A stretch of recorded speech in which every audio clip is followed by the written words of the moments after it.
dynasty.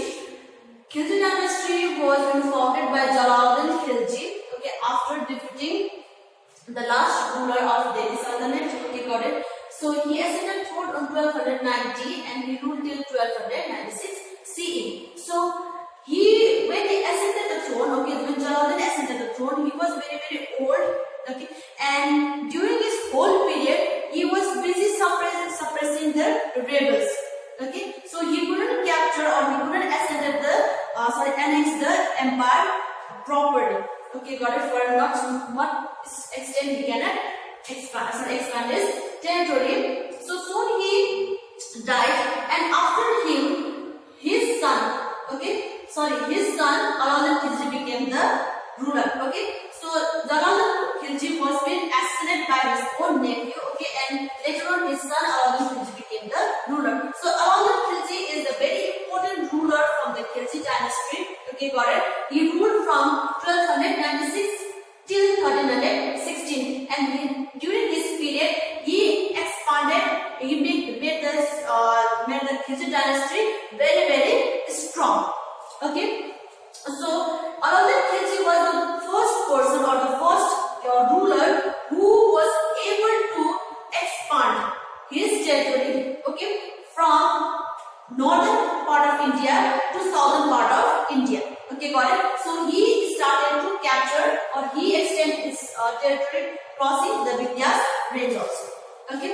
Now he conquered Gujarat in 1299 CE, okay. Then followed by Ranthambore, Mewar, Chittor, Ujjain, Chanderi. So there were so many regions or so many states which were being captured by Alauddin Khilji, right? So he under Malik Kafur, okay, was able to capture Devagiri of the south, okay. So he sent Malik Kafur in 1306 to 1307, okay, to capture the Devagiri, who was been ruling by the Yadavas in the southern part of India. So later on again in 1310, okay, so in 1310 almost the whole part of India was been captured or was been under control of Khilji dynasty, okay. So he was very important ruler, okay, and even the states or the region which was been captured by Khilji or Alauddin Khilji, okay, he gave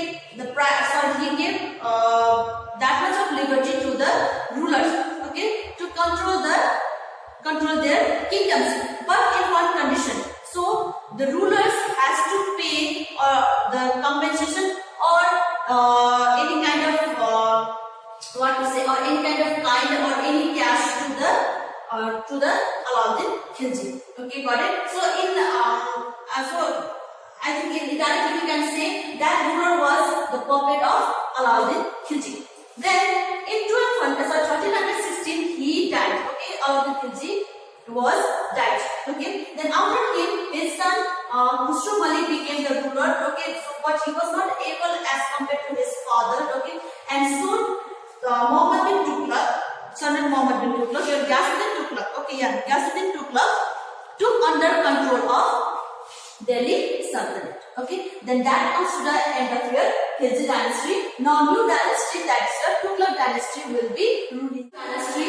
So Ghiyasuddin Tughlaq was the founder of Tughlaq dynasty. He ascended the throne in 1320, okay, and ruled till 1324 CE. So he was a very good ruler or very benevolent ruler, and he was able to restore the peace in the dynasty, in the empire again, okay, and he was able to suppress the increasing power of the rebels, okay. So now, but his period was very short, for a short period, as while returning from Bengal, he died in an accident, okay, got it. But the historian believe, okay, they believe that it was a kind of conspiracy done by his own son Jauna Khan, okay. So later on when he died in 1324 CE, his son Muhammad bin Tughlaq,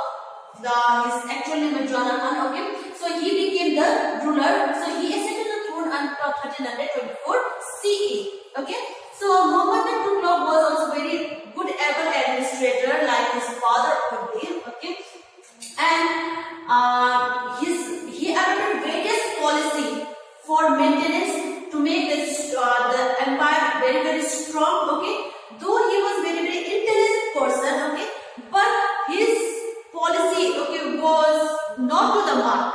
Okay, he used to do experiment all the time. Okay, but he was not aware of the consequences of the result. Okay, got it? So that's why he is also called as opposite of mixture in history. Okay, so now let's talk about the various policy which was been adopted by Muhammad bin Tughlaq. So first one is taxations in law. Okay, so Muhammad bin Tughlaq, he wanted to make his military power very very strong. Okay, so in order to make his military power strong, he started to increase a tax. Okay, he started to increase a tax so that he can give a good equipment to the army, can provide a good salary. Okay, then what happens? So he introduced a tax in the Doab region, but the people in Doab region was already facing a famine. Okay, they don't have a good amount, even they don't have a crops to pay the king. Pay the Muhammad bin Tughlaq. Okay, got it. So already they were facing problem. Now even Muhammad bin Tughlaq has introduced the tax. Introduced the taxes. So they were the great sufferer right now. Okay. So now they started to leave the empire. Okay, got it. So and plus they started to burn the crops which were remaining. Okay, and some of the farmers they took their own life also. Okay, got it. So now later on Muhammad bin Tughlaq he came to know about the incident was going in Doab region. Okay, so he felt very very guilty. Okay, and he also provided various funds for the welfare of the people in Doab region, which was already late. Okay, now next is shifting of capital. This policy, okay, this is very kind of what to say, a great failure which was faced by Muhammad bin Tughlaq. Okay, so shifting of capital. Now Muhammad bin Tughlaq he thought to shift his capital from Delhi to Devagiri. So Devagiri was located in the southern part of India, and later on he renamed Devagiri as Daulatabad. Okay, so he planned to shift his capital from Delhi to Daulatabad. Okay, there was two reasons to shift. One was security. Okay, got it, and one was administration. Okay, got it. So Delhi was from Delhi it was not easy to control over the southern part of India. So he planned to shift to southern part of India. And next, Delhi was near to the northwestern frontier, so it was very very easy for the Mongols to invade India. So that was the true reason to shift his capital. So he planned to shift the capital, but he made the whole entire population. Okay, he told whole population to move from Delhi to Daulatabad. So it was a big problem. Okay, where he has to face. So not only he didn't told only the administrations to move from Delhi to Daulatabad, but he forced whole the population of Delhi to move from Delhi to Daulatabad. Okay, so now all the way, okay, though the road was maintained, shelters was built along the road. Okay, but the people, it was not a nearby area, isn't it? So it was 1500 kilometer distance. So while they were traveling, many people they died. Okay, most of them died due to disease. Okay, mostly the old people and children they died. Okay, got it. And when he reached to Daulatabad, okay, so now there also he was not satisfied. Okay, then again later on he told to shift from Daulatabad to Delhi again. Token currency. So Muhammad bin Tughlaq introduced copper coin instead of silver coin. The value was same. Okay, got it.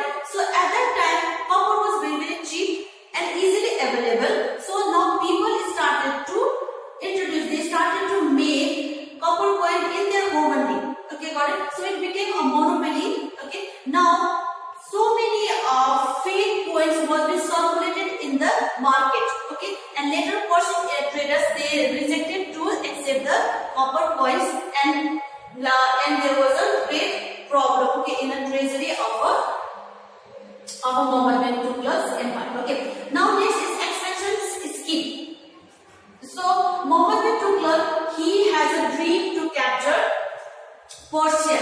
okay, Persia.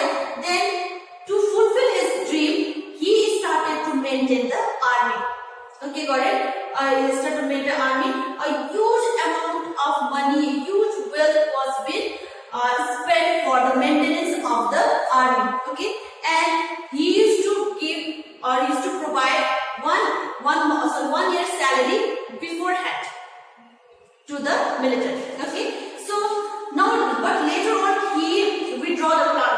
Okay, so he came to know that it was not easy to capture Persia since the army has to go through all the, they have to cross all the path of Himalayas, and which was not easy. So later on he withdraw the plan. Okay, so for a whole to fulfill his dream, he has spent a huge amount of money from the empire. Okay, so now this was all about the policy which was being adopted by the Muhammad bin Tughlaq. Okay, so though all the plans, all this policy was good, it was intelligent plan. Okay, but it was not being executed properly. Okay, that's why this all policy was being failed. So that was all about Muhammad bin Tughlaq. Okay, and because of this policy, and okay, now slowly, your Tughlaq dynasty started to become weakened. Okay, important ruler of Tughlaq dynasty is your Firoz Shah Tughlaq, who ascended the throne in 1351. Okay, so he was cousin of Muhammad bin Tughlaq. So he was not I can't say the able administrator, but he was a peace-loving person. Okay, got it? He wanted to maintain a peace in the dynasty, in the whole empire. Okay, got it? So he adopted a Ika system. He made Ika system as hereditary. Okay, got it? He also preached the ulemas. Okay, he has a support from ulemas and all. Okay, got it?